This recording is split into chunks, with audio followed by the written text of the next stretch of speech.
నా దేవుడు తన కృపలో నన్ను కలిసి కొనెను. ఎలోహి కసెద్ది, కృపగల నా దేవుడు. దేవుడు తన విన్నపం వింటాడని మరోసారి కీర్తనాగరుడు అంటూ ఉన్నాడు. కృప కలిగిన దేవుడు నీకు తోడుగా ఉన్నాడని, ఆయన నీకు అద్వితీయమైన భాగ్యము, అద్వితీయమైన శక్తి ఇస్తాడని, ఎప్పుడు ఎల్లప్పుడూ ఆయన యొక్క అనుగణనలోనే నువ్వు నడుస్తున్నావని నమ్ము. నీ ముందర ఆయన మంచి మార్గాన్ని ఉంచుతాడు, కనిపించేలా చేస్తాడు. అందుకే దేవుణ్ణి నువ్వు అడగాలి, నీ కృప నాకు చాలు ప్రభువా, నీ పరిశుద్ధత నాకు చాలు ప్రభువా, నీ క్రియలు నాకు చాలు ప్రభువా, నీ కృపలో కలిసిపోయే శక్తి, నీ కృపలో కలిసిపోయే మక్కువ, నీ కృపలో కలిసిపోయే మహిమ మాకు దయచేయి అని నువ్వు అడిగితే దేవుడు ఖచ్చితంగా ఆయన నడిపిస్తాడు.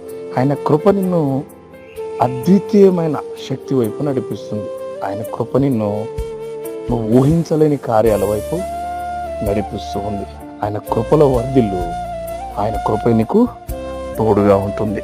దేవుడి కృప నీకు తోడుగా ఉండబోతూ ఉంది. ఆయన కృపలోనే, ఆయన సత్యంలోనే, ఆయన క్రియల్లోనే నీకు మనుగడ ఉంది. నీ మనస్సు ఆయన వైపు నడుస్తూ ఉంది. అందుకే దేవుణ్ణి అడగాలి, నీ కృపలో నన్ను కలుపుకో, నీ కృపలో నన్ను ముందుకు నడిపించు, నీ కృప మాత్రమే నాకు చాలు.